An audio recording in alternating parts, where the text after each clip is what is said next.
I believe this is one of the most active buildings in the whole of Minnesota. Tonight, we have been given special access. We're the first people to ever record a paranormal investigation at this location. This is a static. Whoa. This is really a very interesting place, and it's also quite active as far as the former residents still being around. So they actually did operations, and his surgery was in this building. And I think they may have buried body parts as well. The skull sitting on the shelf there, I do believe that's actually a real skull. He actually performed operations on this table. All haunted places have a story to tell. It can be tragic, it can be scary, and it can be very dangerous. This is Colin Browen, and these are the Paranormal Files.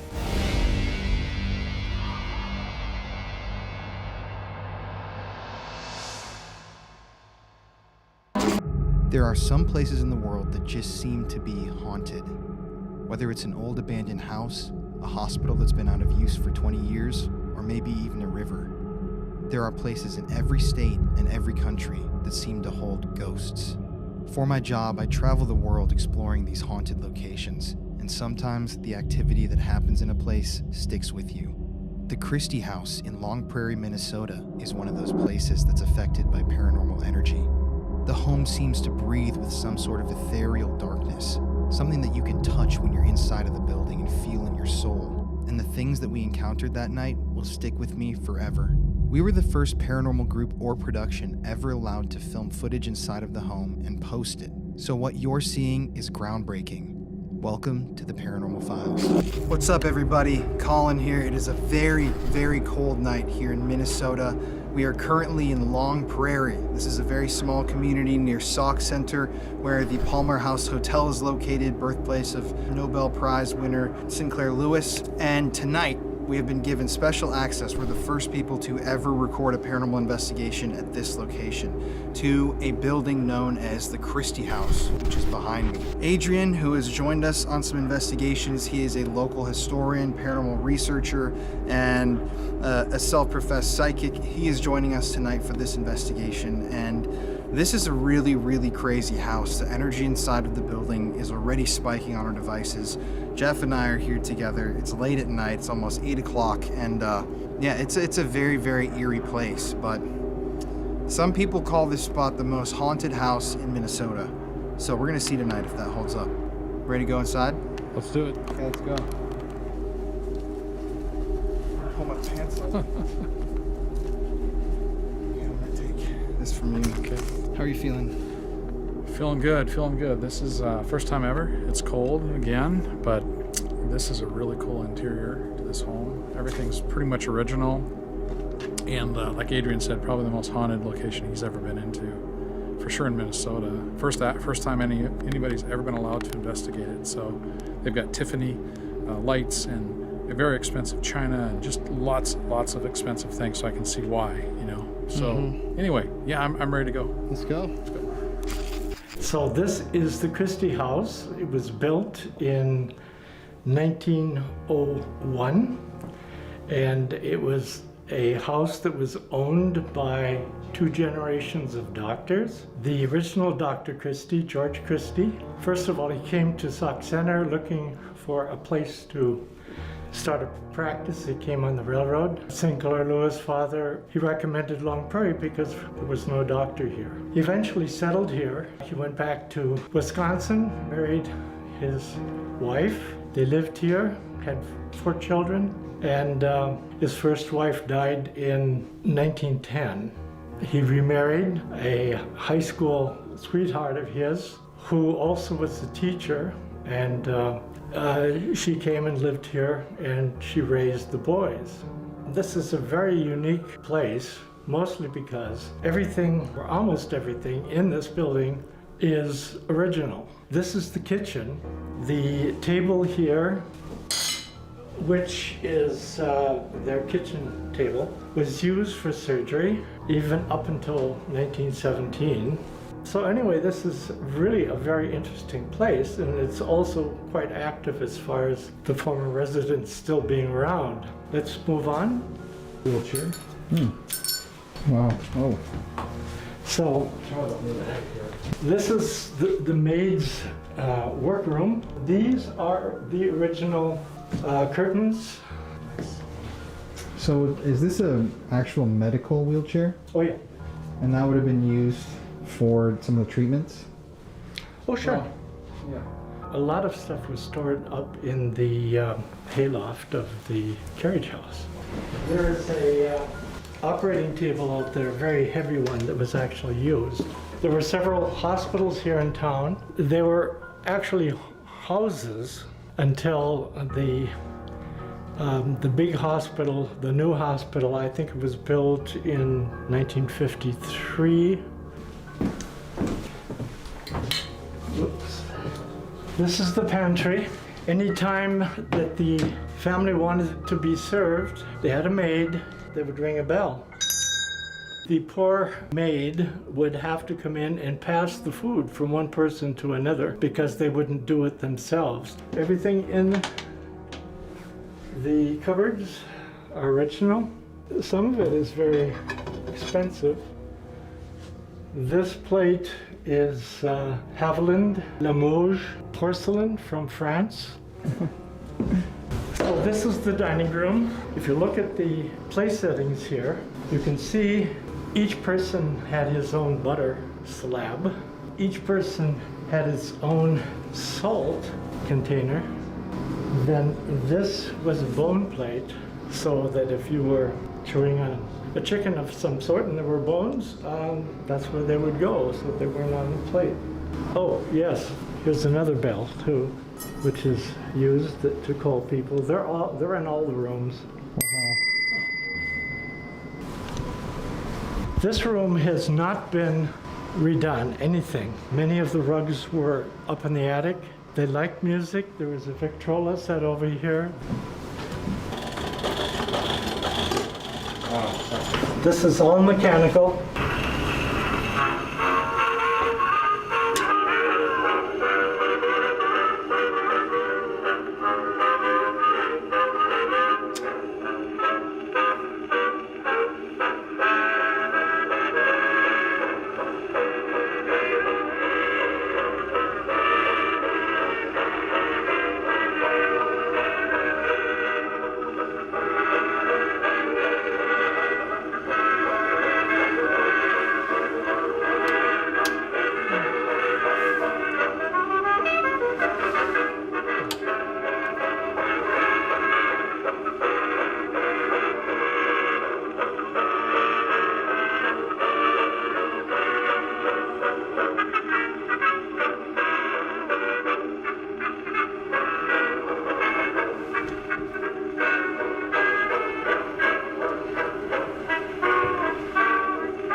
Isn't that great? That's crazy. I know. So, let's move on. These are Tiffany, and there are several of them. If you look up here, you'll see a very beautiful stained glass window.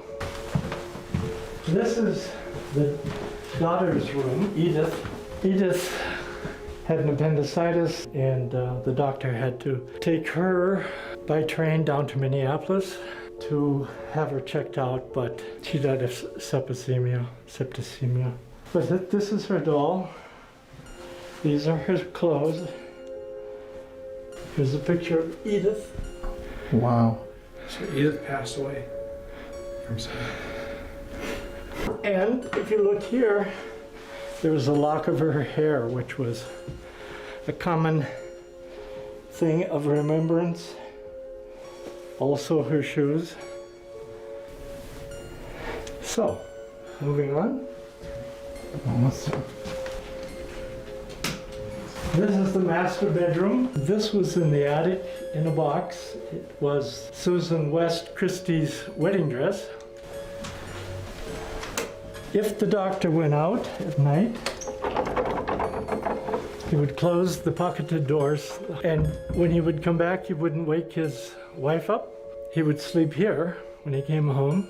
Again, the bed, and these are clothes that were worn by the actual Dr. George Christie, original collars for the shirts. Yep. And he looked like he had a fairly big foot, Yeah. you know? Yeah. Over there. Yeah, it really does, doesn't it? Isn't that crazy? Just Wow. I'm like, what? Suspenders. There is no hall light. This is a container for the hair that the women would take out from their brushes. If you look here, there is a book. It's a signature book, a guest book that many people had, and people who came to stay with them would write either a piece of poetry or a thank you note or some verse. Eva Lindbergh, who married their oldest son, half-sister to Charles Lindbergh, has written this.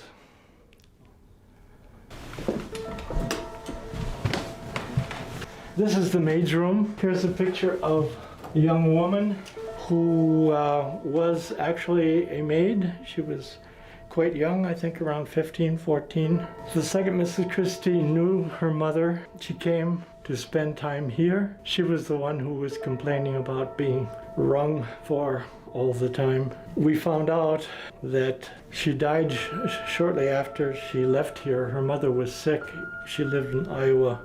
So she's still here in the house, and Adrian first met her when he entered the house for the first time.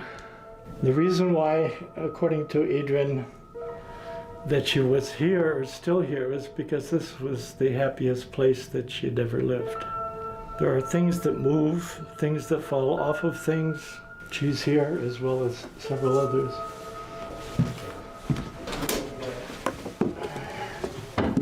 The second Mrs. Christie was an artist. She was a painter.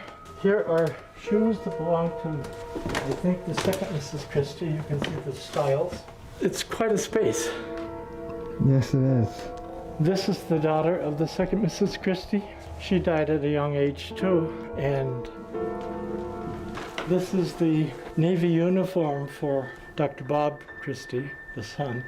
The oldest son, who was married to Eva Lindbergh, was a member of the Masons. As a matter of fact, he was the head of the Minnesota Masons for a time.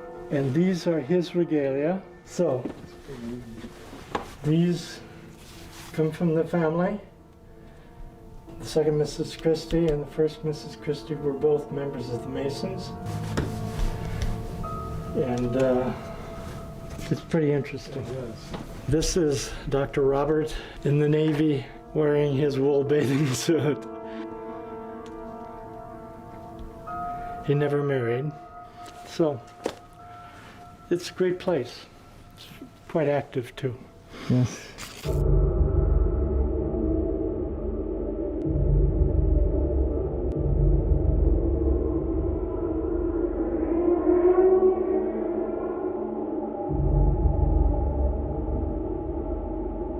My name is Adrian Lee. I'm the founder of the International Paranormal Society, and we're here in Long Prairie this evening to investigate the Christie house. No one has ever filmed a paranormal investigation inside the Christie house before, so we're excited to be here tonight, and we can't wait to get in there and get started. I have investigated this building before many times, and I'm going to take you through the front door now, and I'm going to discuss the history, some of the ghosts, and some of the things we're hoping to happen tonight. This house was built in 1901 by Dr. Christie. Dr. Christie came to this area because Dr. Lewis, who was Sinclair Lewis's dad in Sauk Centre, the guy that won the first Nobel Prize for literature, said to his friend, you should come into this area, they need some doctors. So they actually did operations, and his surgery was in this building. And I think they may have buried body parts as well out in the yard. It wasn't uncommon during this period of history that if you amputated a limb, for example, you would just bury a hole in the yard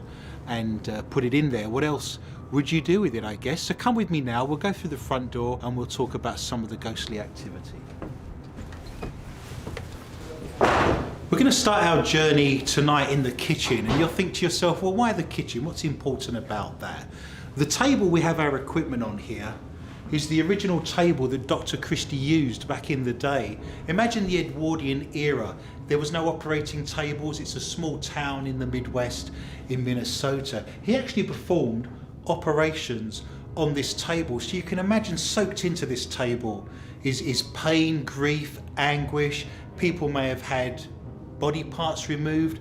I wouldn't be surprised if young ladies gave birth on this very table. I've set up equipment on this table before and seen a lot of poltergeist activity. I have a great piece of footage where we had a stable camera on a tripod and we saw lots of orbs flying around, and then suddenly my trigger objects were thrown across the room. Also a lot of shadow play. In the doorway we walk through very shortly, you often see somebody standing, almost as if the maid is waiting to be called into the dining room as Dr. Christie presses the bell that's on the floor. And remember, this is a fully functioning surgery here. So if we throw back some of these, you can see all of the medicines.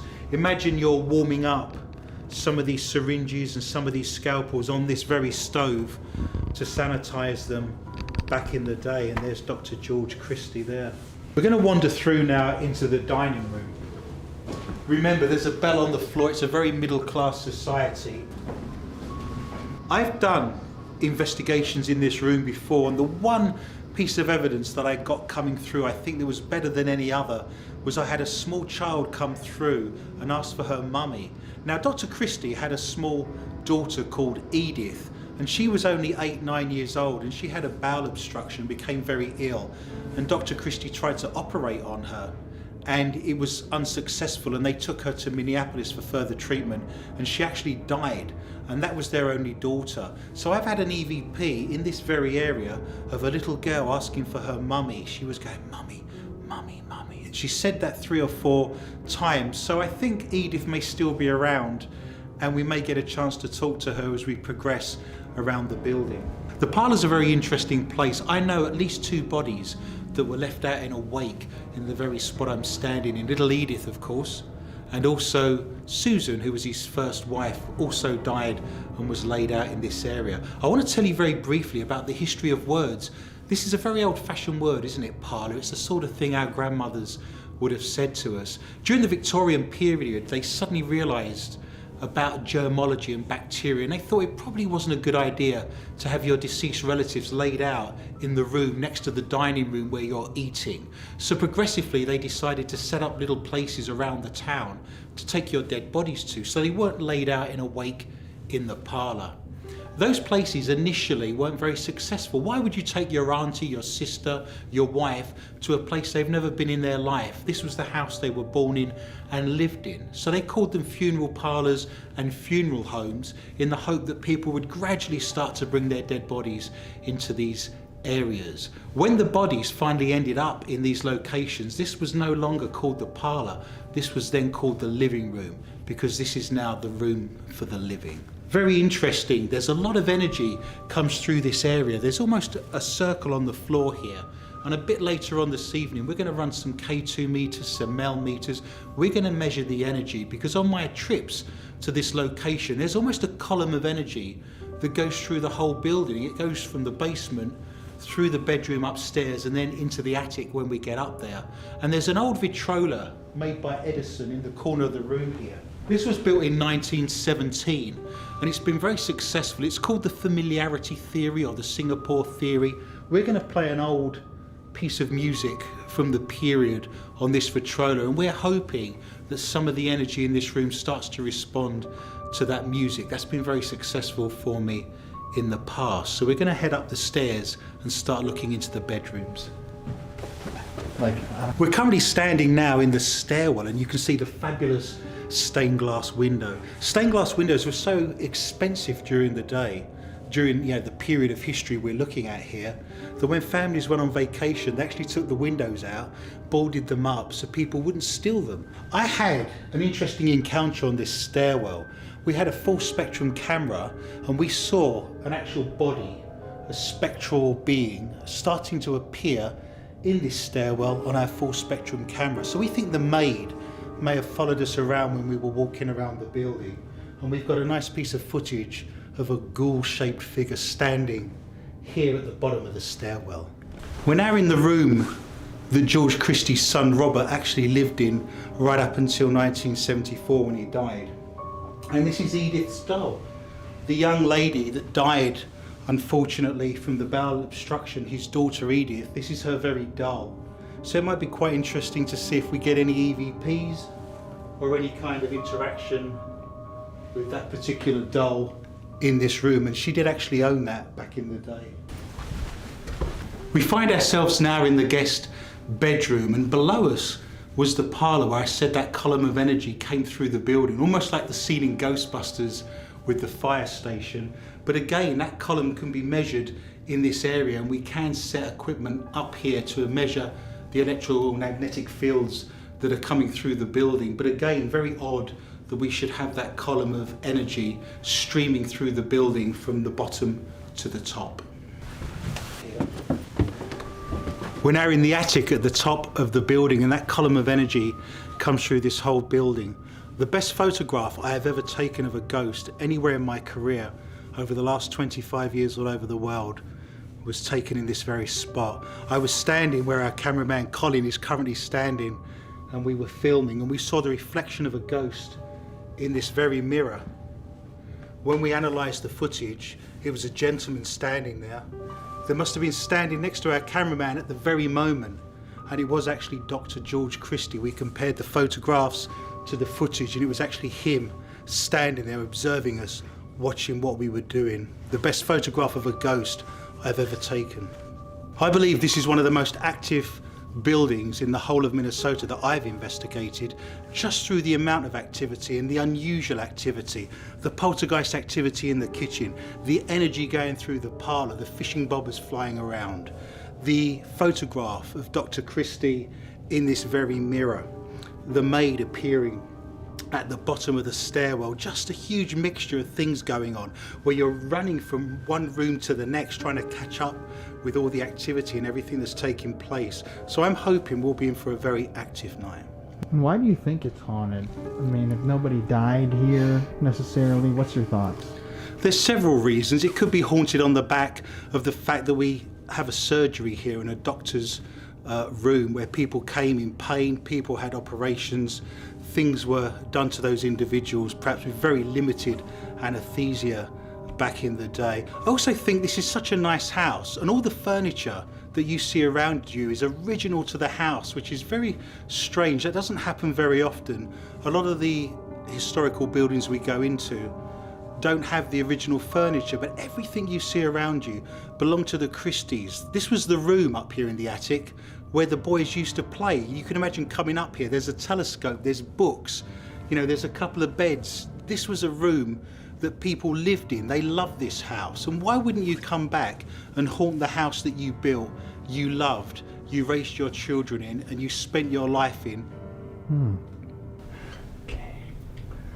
This is the surgery that Dr. Christie actually used and performed his operations in. Many of the local residents of Long Prairie still remember as a small child actually being inoculated and seeing Dr. Christie in this area. He has his journal here, and everyone's listed all of their complaints, everything that he treated them for, plus how much he charged them, of course.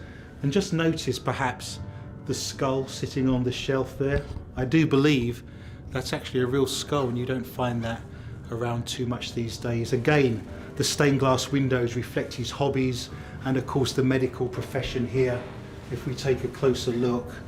But again, there must be a lot of activity in this area. If I turn you around now and we start to look at some of the equipment we have here, some of the potions, the stethoscopes, all of the surgical tools, and of course Dr. Christie's case in case he was called out in the middle of the night and someone was struggling perhaps with giving birth or maybe having an accident. Imagine having to go out in January in a cold Minnesota blizzard to deliver a child at 3 o'clock in the morning.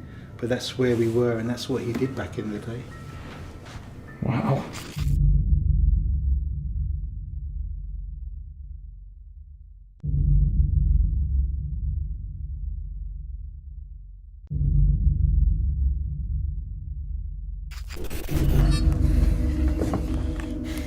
We got Adrian right here. What's up, guys? They're about to rob a bank, by the way. Waiting to pull out the revolvers. To the parlor. To the parlor. Jeff, you ready? I'm ready. It was Jim with the lead piping in the parlor. Which way should we move? A lot of the energy is in about this area. Okay. Yeah, let's So put the REM pod right there. I would put a few K2 meters around, and it probably wouldn't be the end of the world to introduce ourselves and then have Jim fire up the Yes. controller would be the way. See, look at that already. See, Whoa. look how that's, Oh. and that only does it in that spot, and it goes all the way through the house. Okay. But we spread out There we those, and they only went about 6. Yeah, it's 5 not feet. it's not a big circle, almost like a hula hoop. Interesting. Okay, so we're going to begin this investigation in the parlor room. This is where they held viewings of bodies after family members had died. It was a gathering place. People would listen to music, kind of hang out in here. So we figured this is naturally a good place to begin investigating, just because there was a lot of energy here in life and possibly in death too. So, you ready? I'm ready. Trying to get the flare going. But this is a static meter. Oh, there. Just So not only are we measuring Oh, look. EMF, but this is also measuring static now. So you're actually getting two types of energy being recorded on these devices at the moment. Okay, we're going lights out. They are. Whoa. So we've got quite the light show. And look at the other one stopped too. Oh, There, that one's. there's the REM pod. Yeah, right right behind there. it. What we would want Oh, to happen somebody's is if Jim fires up, Okay. if we get Jim to start the Vitrola and play some Edwardian music, I think we might increase the activity. I think with the energy we're getting here, I'd like to see that increased with the familiarity of listening to some music from that period. Mm-hmm. Not hitting. Yep. Okay, guys, also, by the way, to anybody who's in the house, I know that I am new. My dad is new. My name is Colin, and I'm Jeff. we're here tonight just to talk to you. No negativity, no disrespect at all, and the highest respect for you guys. And we would just love to hear what you have to say. Oh, here we go. Weird timing. K2's on. Here goes. So for our first experiment tonight, just like Adrian suggested, we are going to play some of the music that you heard a little bit of earlier from the, what's that? What The is it called? Vitrola. From over there in the corner. The Vitrola music will be playing, and we're going to see if that triggers any sort of a response with our devices. Oh, look at that one's going way stronger now.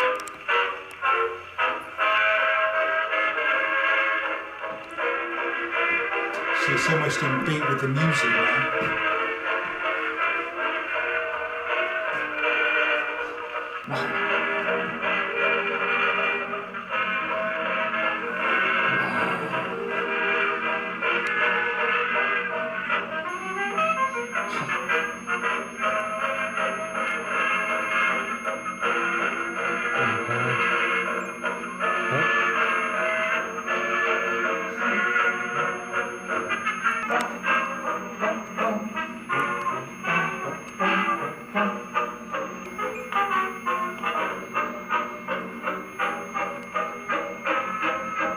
Do you guys like the music?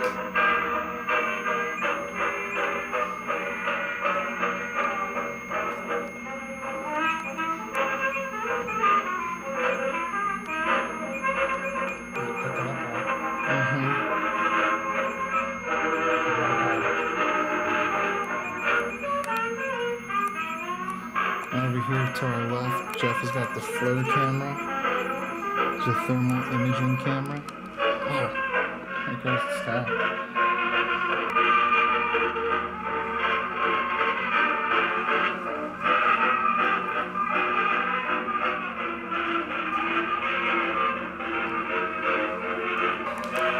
If you guys like the music, can you light all of these devices up or just step over near the lights?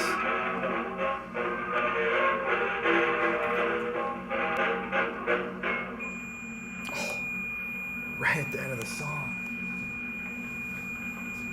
That's weird. Maybe worth mentioning as well that that's not an electrical piece of equipment. That's actually a gramophone. It's wound up with a spring, so there's no electricity taking place at all to give any false readings for those K2 meters. Wow. That's bizarre how they really did start to. Have you ever seen spike. such a constant No. reading over a prolonged period of time? That's bizarre how they. That's bizarre how they. And now the music's gone off. You know, there's a sense that some of those meters have quietened down a little bit. Yeah, strange. Should we do one more? I certainly think if you're getting results, Yeah. get as much Yeah. footage as you can. When you're going Oh. to find that again, right? That's a yes. Oh, that's definitely a yes. Look how the second one on the left is now starting to give better readings. Oh yeah, it is. That's a huge area of energy there. It can almost be captured in that sort of hula hoop shape. And it doesn't happen anywhere else in the house except from here, through the bedroom upstairs and then into the attic. And there's nothing in the basement. We've looked in the basement, we've looked at these floorboards. There's nothing in the basement that would give this reading. Well, that helped. What do you think about all this?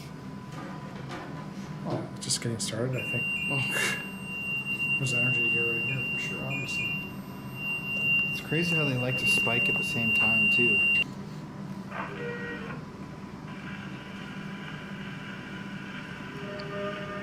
Okay guys, if you like this music, why don't you step over into the middle of the room with us and just let us know.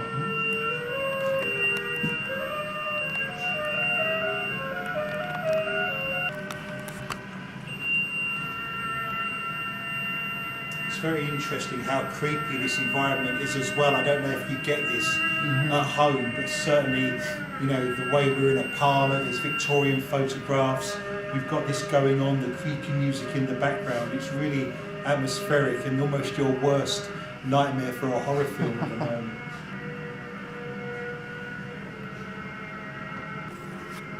Do you guys like this song?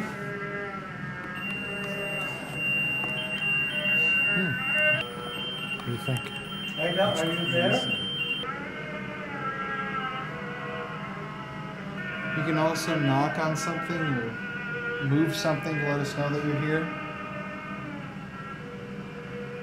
If you're able to.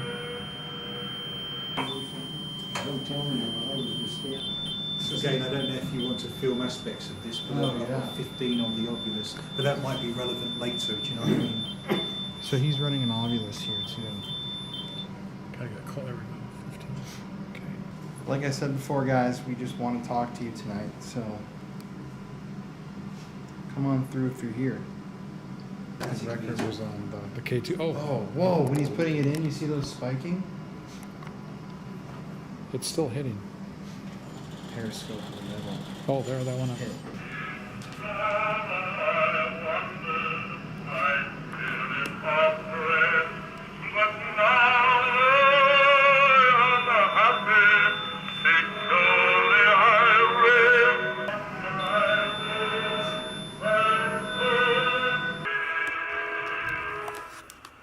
Did you hear that door sound? was that? Yeah. Was that a door? It sounded like a door. Yeah.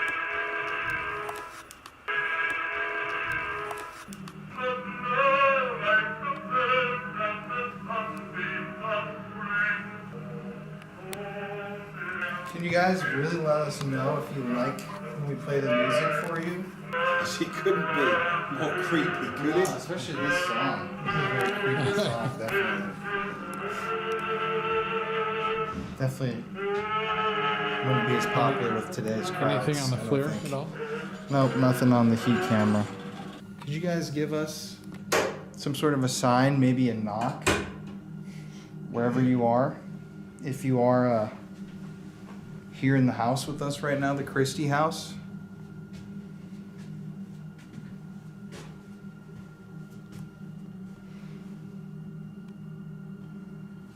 Seems like the music definitely Yeah, it's crazy how it goes kind of quiet. created more. Should we go upstairs? I think the attic may be calling us. Yeah, I feel it. We'll have a chat with Dr. Christie and see if he's around. Jeff, what do you think about that? I think that's a good idea. Oh, okay. Here, it's just the same thing. Oh my gosh. Open. Open. Yeah, you got open. You heard him when he was taking a picture of me. Picturing like- Open. Open. So, Parlor was very interesting, just playing the music and kind of seeing how the different devices reacted, especially since those are sounds coming from a device that was here in the home. Now we're going to head up to the attic. This is where Adrian caught the picture of the spirit before, supposedly of Dr. Christie himself, and yeah, he's going to bring all the stuff with us too. So. That'd be really good.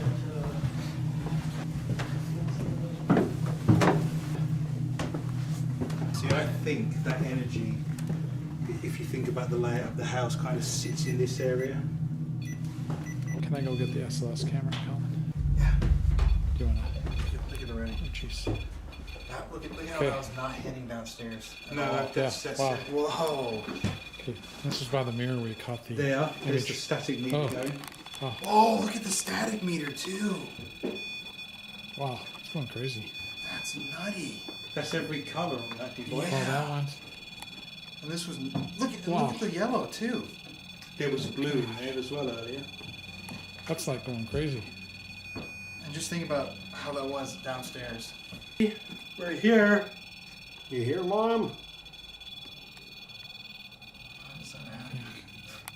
From do you complete think, Adrian? silence that whole time. I go back to what I've already stated. I think there's a column of energy goes through this building, and it's almost as if the spirits and ghosts are using that almost like a finger buffet.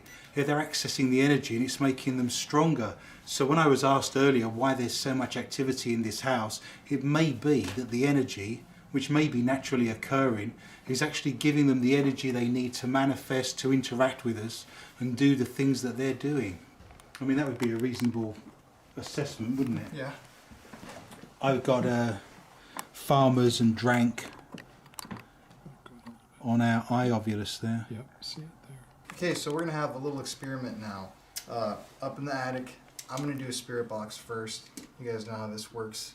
Then I'm gonna throw it to Adrian over there, and he's gonna do his spirit box that you guys saw at the museum when we were in the jail the other night. So we'll see if we can get kind of similar responses. Once again, you guys, it's Colin here with my dad Jeff, a bunch of other people you know already. But we'd love to talk to you if you're here in the attic. If you are here with us, can you just say hi or hello?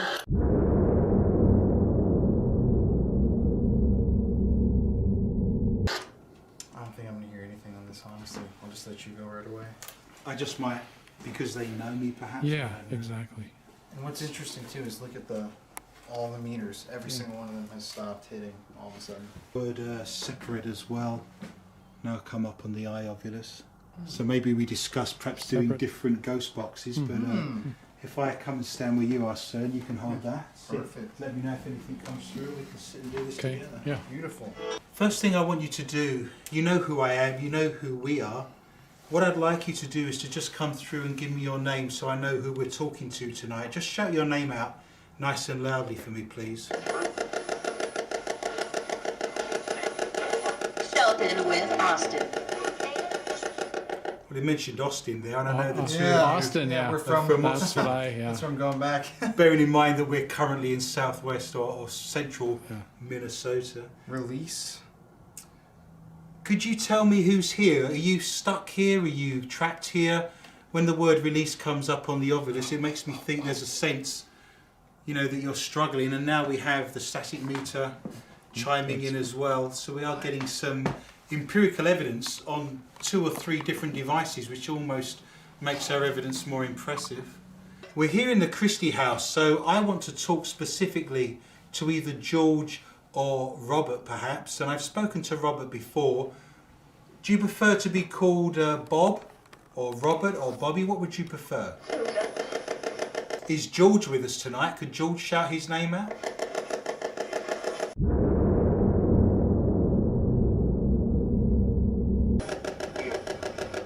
I've also Someone said ill in the background there, and of course we know the history of the building, why we're here, we know about Dr. Christie, but if someone says they're ill, this of course is a building where people that are unwell came to get better, of course. Are you unwell at the moment, yes or no? I heard yes I am right away. So yes I am coming through there. We now need to know who that would be. Do you reside in the Christie house? Do you spend a lot of your time here in spirit, yes or no?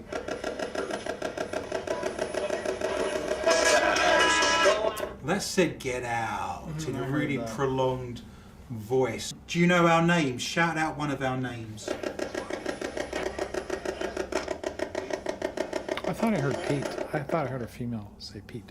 This is a part of the building that we've actually made contact with Pete's mother before. She's a very famous lady that won lots of awards, and she was a nurse in England during the Second World War. Over my right shoulder in the square outside, there's actually a monument dedicated to all of the war dead that's come from the town, and she has a mural on that very wall, and she was, I believe, the president of the Christie house we're standing in right now for a long period of time. She was a very strong, confident woman, so if any spirit was going to come through, you could imagine it would be Dorothy. Dorothy, are you here? Can you shout your name out for me?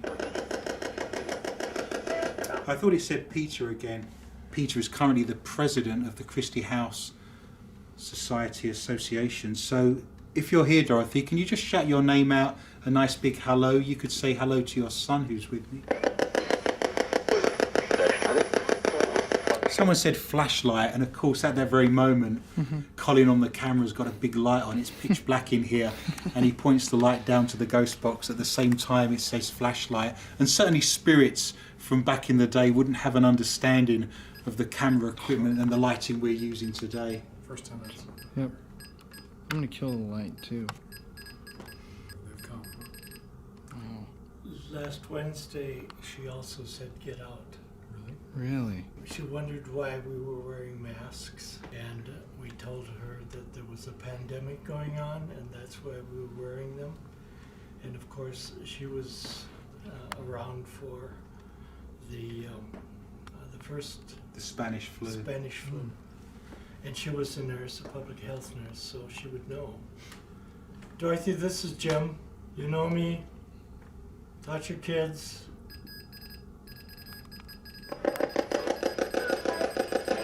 Shout your name out nice and loudly. Who are we talking to? Who's in spirit with us at the moment? Dorothy! Dorothy! Dorothy! Did you hear that? Wow. So we're getting some nice responses. There's definitely activity up here. Dorothy, remember we were here last week? We told you about the pandemic and why we were wearing masks.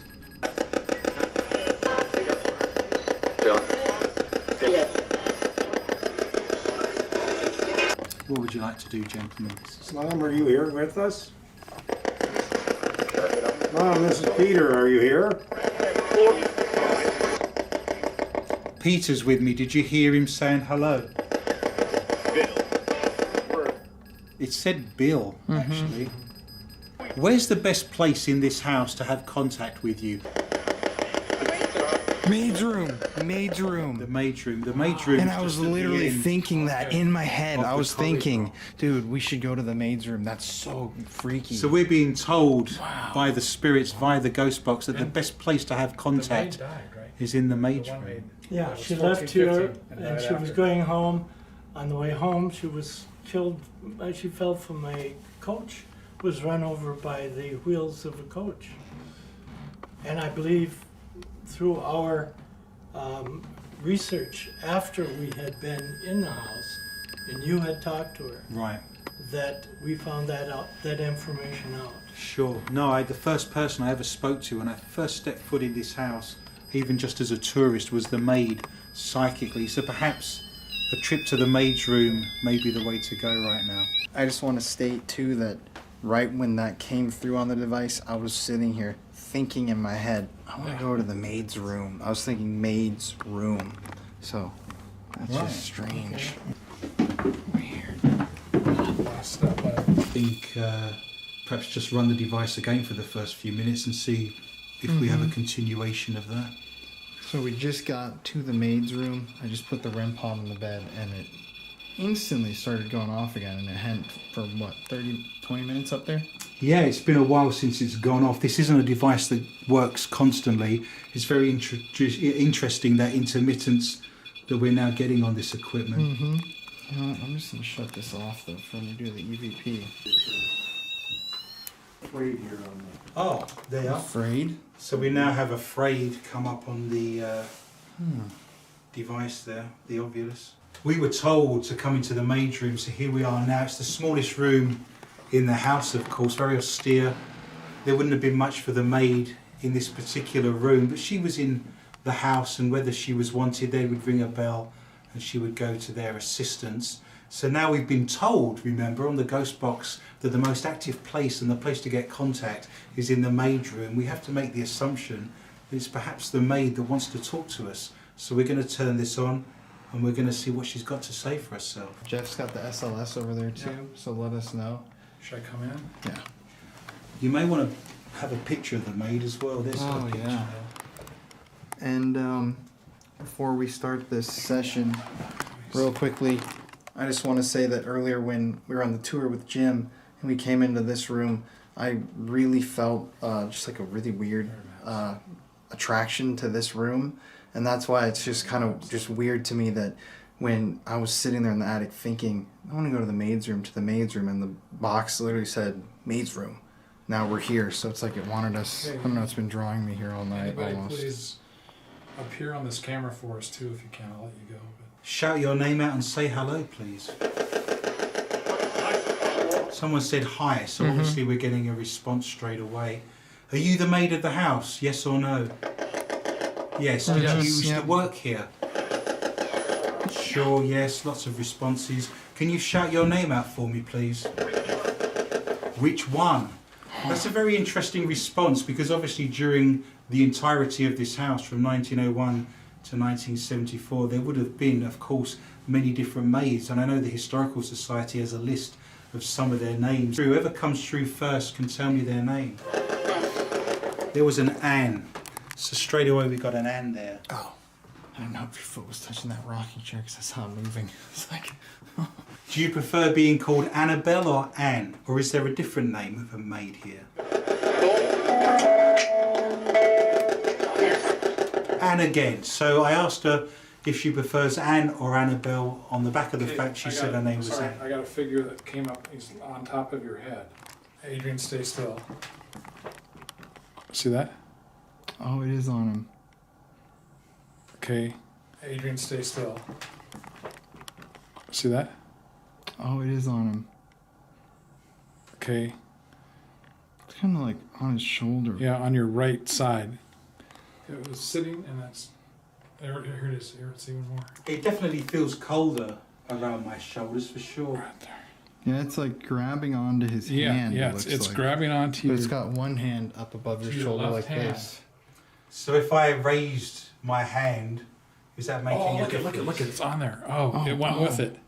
So the spirit can interact with me physically if I raise my Oh, hand. look at. He's raised. Oh, it's there's got- two of them. No, it's him. Oh my God, Dude, it's literally your it's- exact. it's- Oh. It mapped you out and itself, so it was separate from you. It copied your motions that you were doing. I was wondering if the spirit could actually hold my hand. If I held my hand Wow. out, could the spirit hold my hand? I'm happy going for to you break touch this. me. Just a second. I'd like the maid to hold my hand. I don't mind. I promise not to tell your husband. Would you hold my hand for me? Can you give me your hand? Perhaps you can grab that. Is there a spirit around me there? Can you see anything? There's nothing, but you're mapping out perfectly. It was very interesting that I said you prefer Anne or Annabelle, and she said Anne. I mean, there's no room for manoeuvre there. That's not a coincidence at that point. That's stimulus and How response. close can I be, Colin? I was gonna say right here. Okay, I don't know if I'll be in your way or not. Nope. You told me your name was Anne. Can you shout that out again for me? I'll just say yes to confirm. Anne, are you here? Anne, I believe you used to be the maid, is that correct? There was a yes, but that was a male voice, but people may be answering on her behalf if we've got more than one spirit here.